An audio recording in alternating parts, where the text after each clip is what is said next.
아버지여, 저희를 사하여 주옵소서. 내가 진실로 네게 이르노니 오늘 네가 나와 함께 낙원에 있으리라.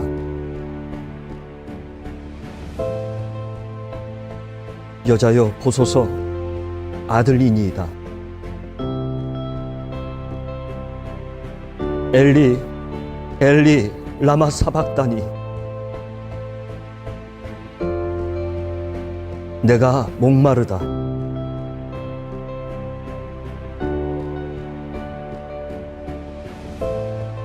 다 이루었다.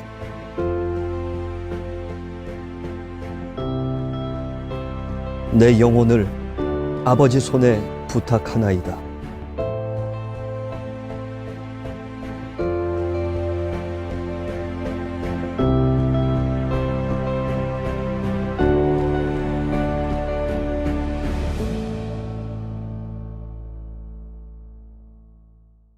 신앙 고백하겠습니다. 전능하사 천재를 만드신 하나님 아버지를 내가 믿사오며 그 외아들 우리 주 예수 그리스도를 믿사오니 이는 성령으로 잉태하사 동정녀 마리아에게서 나시고 본디오 빌라도에게 고난을 받으사 십자가에 못 박혀 죽으시고 장사한 지 사흘 만에 죽은 자 가운데서 다시 살아나시며 하늘에 오르사 전능하신 하나님 우편에 앉아 계시다가 저리로서 산 자와 죽은 자를 심판하러 오시리라. 성령을 믿사오며 거룩한 공연, 성도가 서로 교통하는 것과 죄를 사하여 주시는 것과 몸이 다시 사는 것과 영원히 사는 것을 믿사옵나이다. 아멘. 우리 다 함께 찬송가 151장 우리 함께 찬양하시겠습니다.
하나님의 아들이셨으나 사람의 아들로 이 땅 가운데 오시고 죄인된 우리를 구원하시려고 십자가에 달리시는 고난의 길을 기꺼이 걸어가셨던 예수님, 고난 주간을 지나며 가상칠언을 묵상하고 말씀 가운데 주님의 섭리와 뜻을 생각해 볼 수 있는 시간을 주심을 감사합니다. 성도님들이 함께 준비하며 드리는 예배 가운데 주님이 부어주시는 은혜가 넘쳐나기를 기도합니다. 말씀을 묵상하고 찬양과 기도로 준비하는 마음들이 온전히 주님을 기쁘시게 하는 자리에 서기를 원합니다. 매일 매순간의 삶을 통해 주님이 함께 하심을 고백할 수 있는 삶이 되기를 기도합니다. 십자가 사건이 믿음으로 고백되고 보혈의 능력이 우리의 삶을 새롭게 변화시키는 기적이 일상이 되게 하옵소서. 코로나로, 경제적인 어려움으로, 병마로, 외로움으로 지친 마음들이 주님으로 인해 회복되고 부활의 소망으로 다시금 일어서게 하옵소서. 십자가의 고난을 이겨내고 다 이루었다 하시며 우리의 구원의 길을 열으시고 승리의 자리에 서신 예수님처럼 우리에게 당한 고난의 길 위에 담대히 맞서서 믿음으로 승리하는 새로남 식구들 되기를 기도합니다. 말씀을 늘 가까이 함으로 주님의 음성을 듣게 하시고 내 뜻이 아닌 주님의 뜻을 쫓아 살아갈 수 있기를 기도합니다. 부활의 첫 열매로 우리에게 산 소망을 주신 예수님, 천국에서 주님과 함께할 날을 기대하며 오늘을 허락하신 부르심대로 소명을 이루어가며 오늘 하루도 사랑함으로 감사함으로 살아가게 하옵소서. 예수님의 이름으로 기도합니다. 아멘.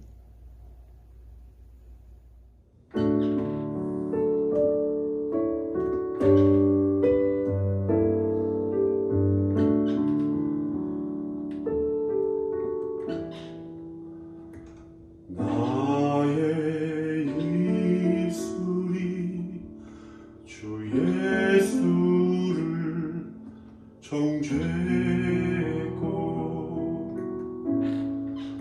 나의 눈길은 주의 모습 외면했네.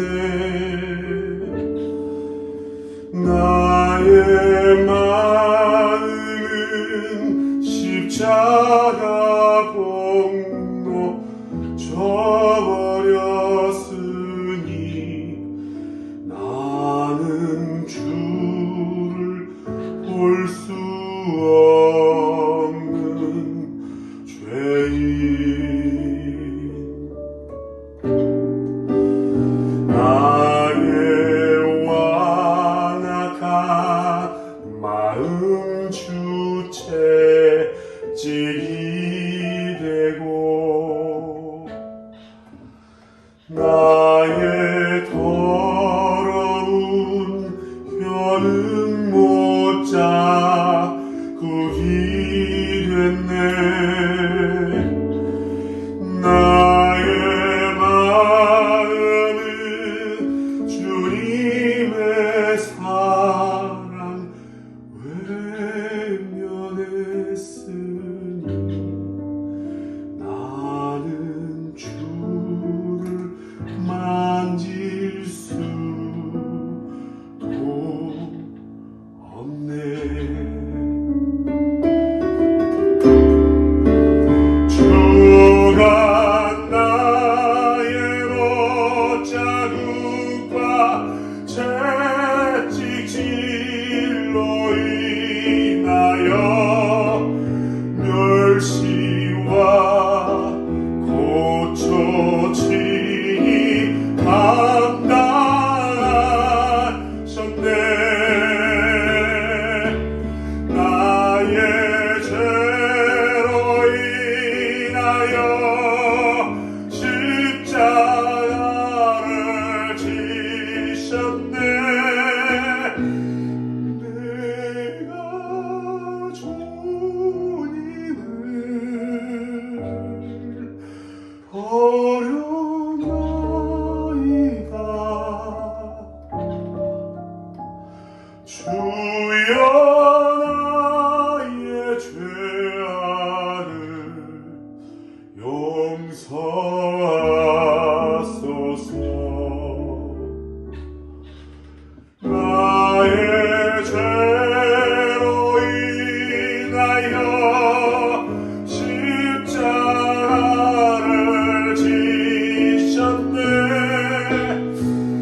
요한복음 19장 28절에서부터 30절 말씀. 그 후에 예수께서 모든 일이 이미 이루어진 줄 아시고 성경을 응하게 하려 하사 이르시되 내가 목마르다 하시니 거기 신 포도주가 가득히 담긴 그릇이 있는지라. 사람들이 신 포도주를 적신 해면을 우슬초에 매어 예수의 입에 대니 예수께서 신 포도주를 받으신 후에 이르시되 다 이루었다 하시고 머리를 숙이니 영혼이 떠나가시니라. 아멘.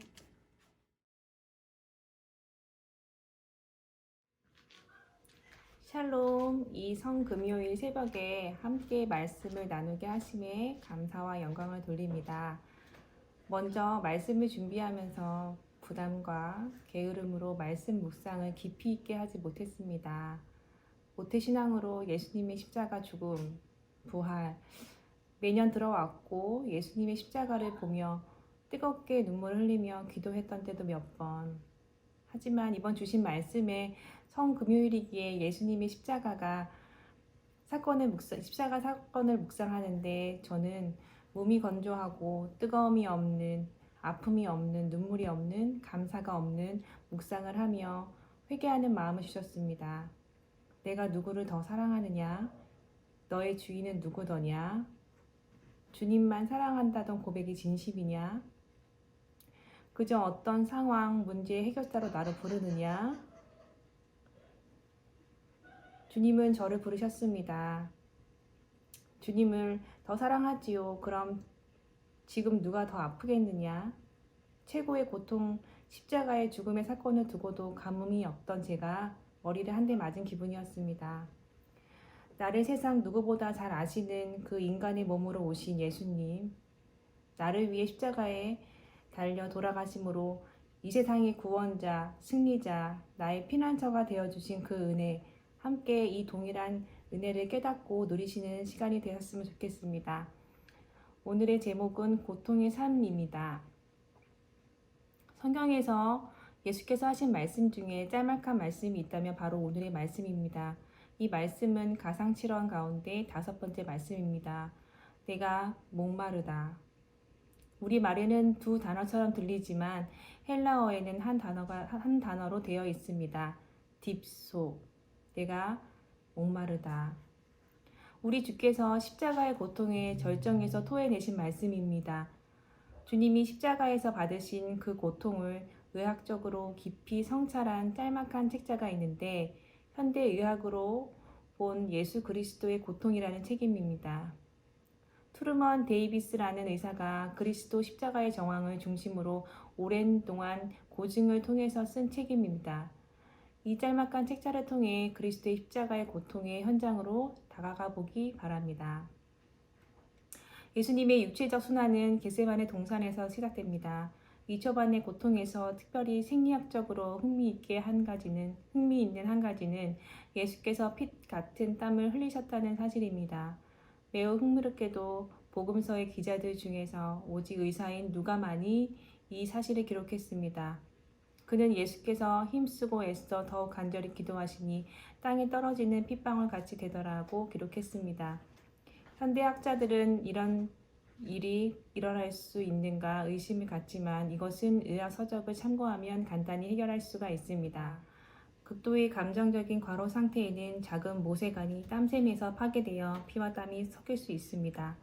피와 땀을 흘리며 기도하신 후 이 동산에서 체포되신 예수께서는 사내들인 공회와 대지사장 가야바 앞으로 끌려갔는데 여기서 처음으로 외상을 당하십니다.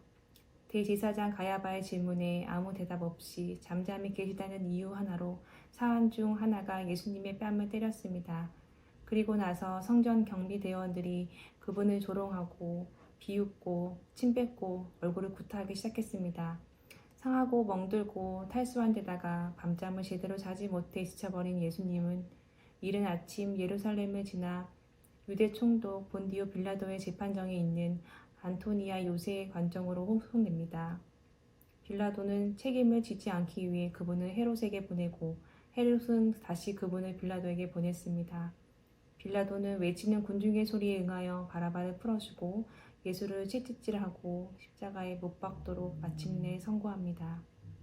채찍질을 위한 준비가 되었습니다. 제수의 옷이 벗겨지고 두 손은 머리 위에 있는 기둥에 묶여졌습니다. 여기서 로마 병장들이 채찍질을 하는데 유대 법을 따라 40번이 아닌 39번을 때리도록 했습니다. 로마 군병이 채찍질을 들고 한 걸음 다가섰습니다. 그것은 무거운 가죽끈으로 된 채찍으로 그 끝에는 각각 2개씩 둥그런 쇠 납덩이들이 달려 있었습니다. 그 무거운 채찍으로 예수님의 등과 다리를 사정없이 거듭 내리쳤습니다. 처음에는 그 무거운 가죽끈들이 피부만을 찢었습니다. 그러나 계속 내리침에 따라 가죽끈들이 피와 조직을 찢고 파고들자 모세관과 혈관에서 피가 줄줄 흘러나오고 드디어 근육 속에 있는 혈관에서 피가 뿜어나오기 시작했습니다. 채찍질과 함께 예수님의 상처는 넓고 깊어졌습니다. 마지막에는 그분의 등 살 가죽이 마치 걸레처럼 너덜너덜해지고 등 전체는 알아볼 수 없을 정도로 찢어지고 피로 범벅이 된 살덩이가 되었습니다. 로마 군병들이 왕이라고 자칭하는 예수님을 희롱하기 시작합니다. 그들은 그분의 어깨 위로 자색옷을 던지고 그 손에 왕의 홀 대신 갈대를 쥐어주었습니다. 그 다음에 그들은 그들의 익살스러운 작품을 완성시키기 위해 조롱의 면류관을 만들기 시작합니다. 긴 가시로 만든 유연성 있는 가시더미가 면류관 모양으로 만들어져 예수님의 머리에 씌워집니다. 그러자 또 다시 다량의 피가 흘러나왔습니다. 비웃고 얼굴을 때리고 난 후 군병들은 그 가시 면류관을 머리 깊숙이 씌우기 위해 예수님의 손에서 갈대를 빼앗아 머리를 내리쳤습니다. 잔인한 장난에 실증이 나자 그들은 예수님 위에 덮여있던 자색 옷을 잡아챘습니다. 그 자색 옷에는 이미 예수님이 흘리신 피와 상처에 있는 혈청이 달라붙어 있었습니다. 그 옷을 잡아채는 것은 마치 상처를 감싸온 외과용 붕대를 마구잡아 뜯어내는 것과 같았습니다. 또다시 채찍에 맞아 상처난 것과 같이 상처난 곳에서 피가 흘러나오기 시작했습니다. 로마의 군병들은 예수님의 옷을 돌려주었습니다. 무거운 십자가의 가로대가 예수님의 어깨를 가로질러 묶여졌습니다. 그런 다음 사형 선고를 받은 예수님의 행렬이 두 강도와 로마의 군병들과 함께 천천히 비아 돌로라에서의 길을 향하기 시작합니다. 예수님은 똑바로 서서 걸으려고 애를 썼으나 많은 피를 흘린 충격으로 이 가로대의 무게를 감내하지 못하고 계속 쓰러지십니다. 그 거친 나무 기둥은 그분의 어깨와 찢어진 피부 속의 근육을 도려내는 듯 비벼댔습니다. 다시 일어나려고 했지만 인간 근육의 힘이 견디어낼 수 있는 한도를 이미 넘어섰습니다.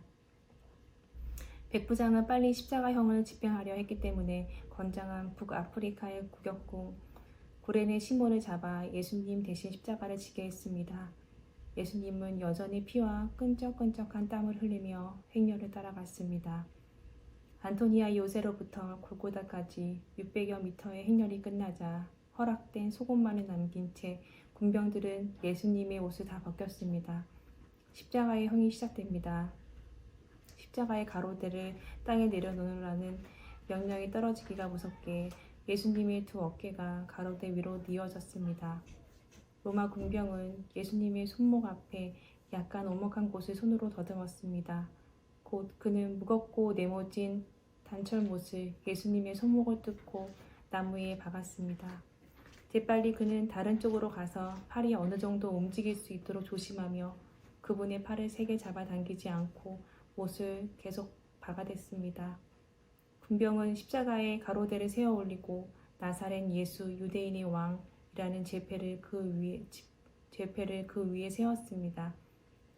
그리고 왼쪽 발을 오른쪽 발에 포개어 발가락을 아래로 향하게 하고 무릎을 적당히 움직일 수 있게 한 다음 발목에 못을 박기 시작합니다.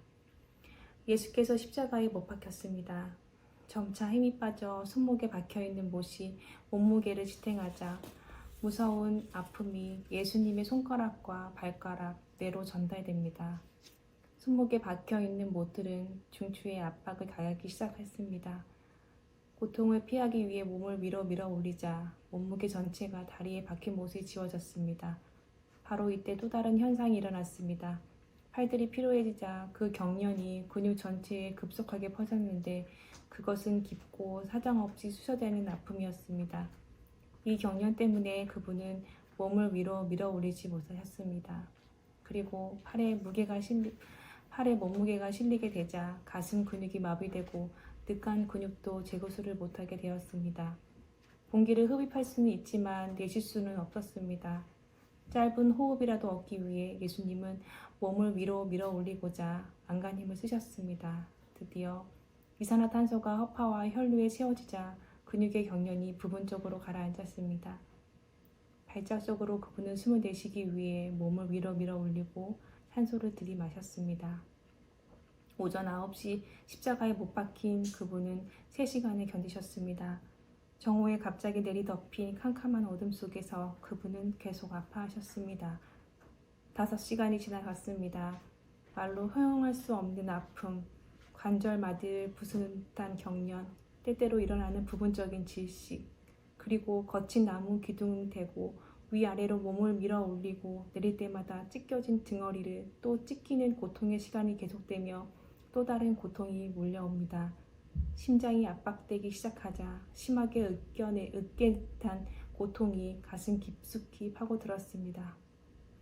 이제 거의 모든 것이 끝나가고 있었습니다.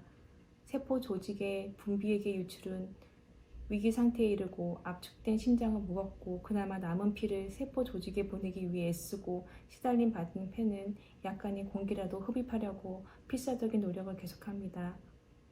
탈수가 많은 세포 조직은 다량의 자극을 뇌에 전달했습니다. 그분은 마침내 이렇게 절규했습니다. 내가 목마르다. 이렇게 예수께서 고통 가운데 죽으신 이유는 무엇일까요? 첫째로 참 사람이 되셨기 때문입니다. 요한복음은 사복음서 중에 예수님의 신성을 증거한 책으로 알려져 있습니다. 그런데 이 복음서가 그분의 인간적 고통을 처절하게 묘사한 까닭은 무엇일까요? 참 하나님이 참된 사람이 되어 오셨다는 바로 이 메시지를 증거하고자 하는 것입니다. 요한복음은 이런 위대한 메시지를 시작합니다. 요한복음 1장 14절에 말씀이 육신이 되어라고 했습니다. 그분은 참 인간이 되어 이 땅에 오셨습니다. 참 인간으로 오셨기에 생애 전체를 통하여 그분은 인간이 경험하는 모든 고통을 겪으신 것입니다. 배고프시고 피곤하시고 목말라 하시고 병들고 아프고 외롭고 시험 받으시고 오해 당하시고 배신 당하시고 그리고 마지막에 십자가의 그 최악의 고통을 감내하셨습니다. 예수님 자신에게는 죄가 없었습니다. 그분은 우리의 죄를 대신하기 위하여 이 고통을 받으셨습니다. 히브리서 기자는 히브리서 4장 15, 16절에 이렇게 말합니다. 우리에게 있는 대제사장은 우리의 연약함을 체휼하지 아니하는 자가 아니요 모든 일에 우리와 한결같이 시험을 받은 자로되 죄는 없으리로다 하심으로 그러므로 우리가 긍휼하심을 바라 하고 때를 따라 돕는 은혜를 얻기 위하여 보좌 앞에 담대히 나갈 것이니라. 죄를 빼놓고는 우리와 동일한 고통을 받으셨던 그분, 따라서 고통을 이해하시고 그 고통을 이기지 못해 하는 인간의 연약함을 아시는 바로 그분은 이렇게 초청하십니다. 내가 그 고통을 이해한다. 고통받은 자여 은혜의 보좌 앞으로 나아오라. 아멘. 둘째로 하나님의 계획을 이루기 위해서입니다. 본문 28절을 보면 이후에 예수께서 모든 일이 이미 이루신 줄 아시고 성경으로 응하게 하려 하사, 여기서 성경으로 응하게 하려 하사라는 말씀이 중요합니다. 무슨 성경을 응하려 하려 합니까요? 구약성경 시편 69편 21절을 보면 메시아에 대한 놀라운 약속이 있습니다. 저희가 쓸개를 나의 식물로 주며 갈할 때 초록 아쉬웠사오니. 본문 29절은 그분이 목마르다고 말씀하신 후 사람들이 보인 반응을 기록합니다. 거기 신 포도주가 가득히 담긴 그릇이 있는지라 사람들이 신 포도주를 머금은 해용을 우슬포에 매어 예수의 입에 대니라. 이것은 정확하게 시편 69편 21절 말씀의 성취입니다. 바로 이 예언, 이 성경을 응하게 하시려 하사 그분의 이 고통의 한 절정에 하나님의 뜻과 하나님의 계획을 바라보시면서 이렇게 말씀하십니다. 내가 목마르다. 이 목마름의 고통, 이것은 그분이 우리 구주가 되기 위해 받으시고 견디셔야 했던 고난의 한 부분이었습니다. 가장 견디기 어려운 고통이 있다면 어떤 고통일까요? 저는 의미가 없는 고통이라고 생각합니다. 내가 고통을 받을 때 고통 자체도 어렵지만 이 고통의 의미를 모를 때 그것이 까닭없는 고통이라고 생각될 때 내가 이 고통을, 이 어려움을, 이 곤욕을, 이 절망을, 이 배신을, 이 아픔을 당해야 하고 더 깊은 절망 속에 빠집니다. 우리가 받는 고통이 아무리 심각한 것이라 해도 이 고통의 뜻이 있다고 믿는다면 우리의 태도는 달라집니다. 이 고통의 저 건너편에 오늘의 고통이 성취할 수 있는 빛나는 내일이 있다면 이 고통에 뜻이 있고 이 고통에 하나님의 주권이 있으며 이 고통 속에 의미가 있음을 참으로 믿고 참으로 바라볼 수만 있다면 우리는 다른 자세로 고통 앞에 설 수가 있습니다. 그리스도인에게 약속된 삶은 결코 고통이 면제된 삶은 아니었습니다. 예수 믿는다고 해서 고통이 없어진다고 하는 약속을 하나님이 하신 일이 없습니다. 너희가 이 세상에서 환난을 당하나 담대하라. 내가 세상을 이겨노라.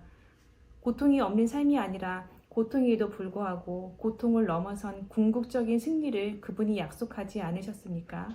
이 비밀을 알기에 그리고 이것이 그리스도인의 삶인 것을 알기에 삶 배후에 있는 하나님의 절대적인 주권을 참으로 믿을 수만 있다면 그리스도인들은 어떤 고통에서도 좌절할 필요가 없습니다. 우리는 이제 바울 사도와 한 가지 이렇게 고백하길 바랍니다. 하나님을 사랑하는 자 곧 그 뜻대로 부르심을 입은 자에게는 모든 것들이 협력하여 선을 이루느니라. 오늘의 고통이 내일의 하나님의 뜻을 하나님의 선을 성취할 수 있음을 참으로 믿고 알고 있다면 우리는 고통 속에서 우뚝 설 수가 있습니다. 저는 그것이 예수님의 심정이었다고 생각합니다. 자신이 받는 고통이 당신의 구원을, 나의 구원을, 인류의 구원을 성취할 수 있다는 사실 때문에 그분은 이 고통 앞에 담대할 수가 있었습니다. 시인 윤동주의 십자가라는 시를 보면 그리스도에 대해서 이런 놀라운 표현이 있습니다. 괴로웠던 사나이, 행복했던 예수 그리스도에게처럼 십자가가 허락된다면 모가지를 들이우고 꽃처럼 피어나는 피를 어두워 가는 하늘 밑에 흘리겠습니다. 윤동주가 묘사한 예수 그리스도에 대한 탁월한 묘사를 들어보십시오. 괴로웠던 사나이, 행복했던 예수 그리스도. 그 고통 속에서도 행복할 수 있었던 그분, 자신의 고통이 인류의 구원을, 당신과 나의 구원을 가능케 할 수 있었다는 그 사실 때문에 그분은 여전히 행복할 수 있었다는 이 표현은 얼마나 정확한 것입니까? 셋째로 우리가 목마르지 않는 삶을 살기 위해서였습니다. 한 신학자는 그리스도의 삶을 묘사하면서 그리스도의 삶을 역설의 삶이라고 표현했습니다. 역설의 삶. 우리가 부요해지도록 가난해지신 그분, 우리가 기쁨의 삶을 살도록 슬픔의 삶을 사셨던 그분, 우리가 부활의 영광을 누리도록 죽으셨던 바로 그분, 우리가 천국을 바라보도록 지옥을 선택하셨던 바로 그분. 지옥이란 어떤 곳일까요? 저는 한마디로 지옥은 목마름의 극치라고 묘사하고 싶습니다. 누가복음 16장 24절에 보면 지옥에 간 부자의 경험이 기록되어 있습니다.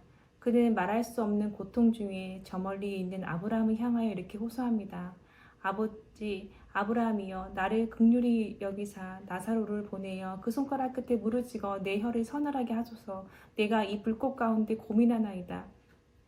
이 꺼질 줄 모르는 목마름의 고통, 한 방울의 물을 호소하는 해갈 없는 영원한 고통의 불못을 바라보십시오. 지옥은 영원한 목마름의 장소라고 할 수 있습니다. 예수 그리스도는 십자가에서 이 지옥을 경험하고 계십니다. 우리가 이 지옥에 가지 않도록 천국을 경험하도록 말입니다. 천국은 어떤 곳일까요? 천국은 목마름이 없는 곳입니다. 요한계시록 7장 16절에도 다시 줄이지도 아니하며 다시 목마르지 아니하리라고 했습니다. 이 천국의 영광을 보십시오. 요한복음 4장에 보면 목말랐던 여인의 이야기가 기록되어 있습니다. 남편을 5번씩이나 바꾸어도 여전히 목마르고 또 고통스러웠던 여인, 그녀가 추구한 어떤 삶의 방편도, 어떤 삶의 해결책도, 어떤 삶의 선택도 이 목마름을 해결할 수가 없었습니다. 이런 여인의 상태를 묘사하기 위해서 주께서는 앞에 있는 우물물을 바라보시면서 이런 이야기를 하셨습니다. 이 물을 먹는 자마다 다시 목마르느니와 재물의 물을 마시지만, 쾌락의 물을 마시지만, 야망의 물을 마시지만, 출세의 물을 마시지만 목마름은 해결되지 않습니다. 주께서 말씀하십니다. 이 물을 먹는 자마다 다시 목마르려니와 내가 주는 물을 먹는 자는 영원히 목마르지 아니하리니 나의 주는 물은 그 속에서 영생하도록 소생하는 샘물이 되리라. 당신은 이 물을 마신 적이 있습니까? 영생의 주이신 그리스도를 만난 경험이 있습니까? 성경의 마지막 초청을 알고 있습니까? 성경의 마지막 장에 기록된 초청은 어떤 초청입니까? 요한계시록 22장 17절에 보면 성령과 신부가 말씀하시기를 오라 하시는도다. 듣는 자도 오라 할 것이요 목마른 자도 올 것이요 또 원하는 자는 값없이 생명수를 받으라. 성경의 마지막 초청입니다. 당신은 이 영생의 물을 마신 적이 있습니까?